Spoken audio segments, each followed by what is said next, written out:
Kagulat World, Buwang England nagbunyi na. Hindi na ito simpleng participation story para kay Alexandra Ayala. Ito na ang yugto kung saan pumapasok siya sa torneo bilang isa sa mga pangunahing paborito.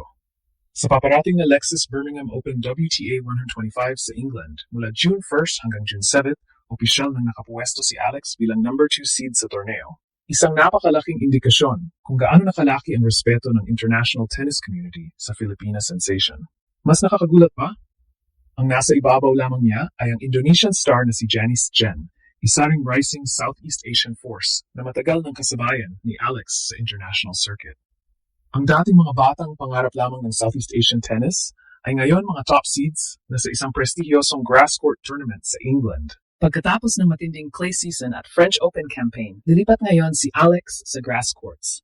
Isang surface na maraming eksperto ang naniniwalang mas pabagay sa kanyang mabilis na footwork, aggressive returns at left-handed angles.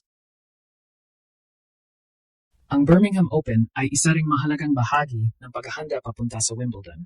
Kaya bawat panalo rito ay may malaking epekto sa ranking, confidence, at momentum. At habang nakatingin ang tennis world sa mga powerhouse ng Europe at Amerika, may isang Filipina na tahimik na umaakyat sa hierarchy ng women's tennis. Hindi na siya underdog, hindi na siya sorpresa. Si Alex ngayon ay isa ng tunay na contender. Kung may isang bagay na malinaw sa kasalukuyang estado ng women's tennis, ito ay ang katotohanan hindi na maaaring baliwalain ang pangalan ni Alex. Sa opisyal na player field ng Lexus Birmingham Open WTA 125, nakapasok si Alex bilang number 2 seed. Isang posisyon na ilang taon lamang ang nakalipas ay tila napakalayong marating para sa isang manlalarong nagmumula sa bansang walang malalim na tennis tradition kumpara sa Europe at North America. Ngunit ngayon, nagbago na ang kwento. Hindi ito ibinigay sa kanya. Pinaghirapan niya ito. Mula sa pagiging junior Grand Slam champion hanggang sa paggawa ng kasaysayan para sa Pilipinas, sa pinakamalalaking torneo sa mundo, unti-unting binuo ni Alex ang kanyang reputasyon. Ang kanyang breakthrough run noong mga nakaraang season laban sa ilang elite players ng WTA Tour ang nagbukas ng mata ng buong tennis community na hindi lamang siya promising prospect.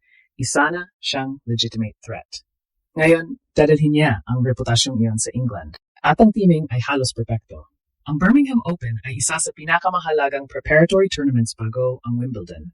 Grass court and surface, ang pinaka-unique at pinaka-tricky na playing surface sa professional tennis. Mabilis ang bola, maikli ang rallies, at mahalaga ang movement at anticipation. Hindi lahat ng mahusay sa clay o hard court ay nagtatagumpay rito. Ngunit maraming analysts ang naniniwala na may mga aspeto sa laro ni Alex na maaring maging epektibo sa damuhan. Una, ang kanyang left-handed serve patterns. Pangalawa, ang kanyang mabilis na pagbabago ng direksyon sa baseline. At pangatlo, ang kanyang kakayahang kumuha ng bola ng maaga upang agawin ang oras ng kalaban. Ito ang mga katangiyang madalas nagiging sandata sa grass court tennis. Mas lalong nakaka-interest ang storyline dahil ang top seed ay si Janice Jen. Pareho silang kinakatawan ang Southeast Asia sa pinakamataas na antas ng tennis. Sa katunayan, parehong gumawa ng malalaking milestones ang dalawa nitong nakaraang taon at naging simbolo ng pagangat ng tennis sa rehiyon. Isipin ninyo iyon. Sa England, sa isa sa pinakamahalagang grass tournaments bago ang Wimbledon, ang dalawang pinakamataas na seeds ay mula Southeast Asia.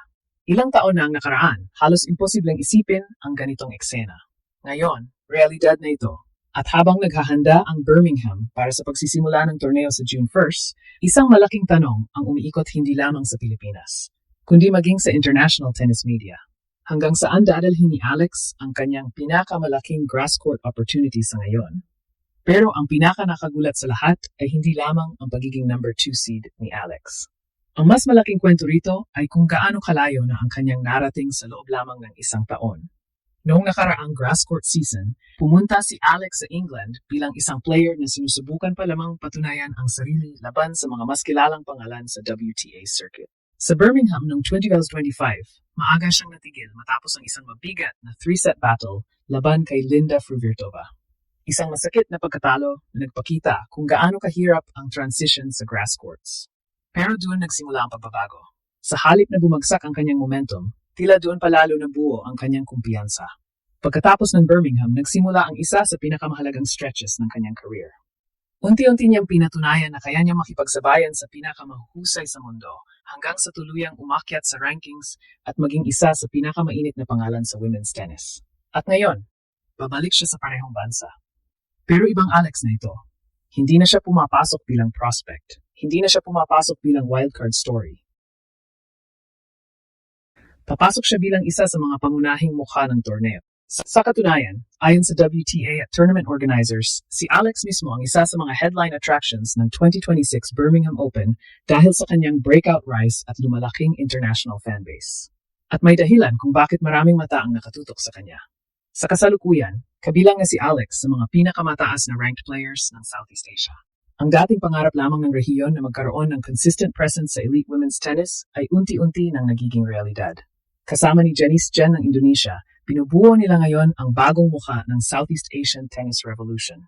Nakakatawang isipin. Sa loob ng maraming dekada, bihirang mabanggit ang Pilipinas at Indonesia kapag pinag-usapan ang pinakamalalaking tennis nations. Ngayon, sila ang number 1 at number 2 seeds sa isang malaking grass court event sa England. Parang pelikula.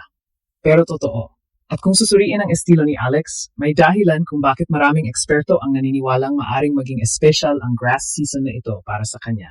Nakita na natin noong nakaraang taon kung paano siya naging komportable sa mabilis na courts sa Sa Eastbourne, nakagawa siya ng malalaking panalo at nakarating pa sa pinakamalalalim na yugto ng torneo laban sa mas mataas na ranked opponents. Ang kanyang agresibong baseline game at kakayahang kumuha ng bola ng maaga ay bagay na bagay sa mabilis na galaw ng damuhan. Kaya habang papalapit ang June 1st opening day sa Edgbaston Priory Club sa Birmingham, tumitindi ang excitement hindi lamang sa Pilipinas, kundi maging sa international tennis community. Dahil para kay Alex, hindi lang ito simpleng WTA 125 tournament. Ito ay pagkakataon para patunayan na ang kanyang pag-akyat sa world rankings ay hindi aksidente. Na ang Miami run, ang mga upset victories, at ang pagpasok sa elite tier ng women's tennis ay hindi lamang magandang kwento, kundi simula pa lamang ng isang mas malaking pag-atake. At kung maganda ang kanyang takbo sa Birmingham, posibleng pumasok si Alex sa Wimbledon na may pinakamataas na momentum ng kanyang buong career. At kapag nangyari yon, baka hindi lang England ang magbunyi, baka buong mundo na ang muling mapatingin sa Filipina star na patuloy na sumusulat ng kasaysayan. Habang papalapit ang opening serve ng Birmingham Open, isang bagay ang malinaw, hindi na simpleng prospect si Alex. Ang dating batang nangangarap lamang na makapasok sa pinakamalalaking torneo sa mundo ay isa na ngayong number 2 seed sa isang prestihiyosong grass court event sa England. Napakalayo na ng kanyang narating, ngunit pakiramdam na marami ay nagsisimula pa lamang ang kanyang tunay na pag-akyat. Sa bawat panalo, hindi lamang ranking points ang kanyang kinukuha. Pinabago rin niya ang pananaw ng mundo tungkol sa tennis sa Pilipinas. At kung magtutuloy-tuloy ang kanyang momentum sa Birmingham, maaring ito na ang simula ng isa pang historic run papunta sa Wimbledon. Ang tanong ngayon, handa na ba ang mundo sa susunod na kabanata ng Alexandra Ayala era?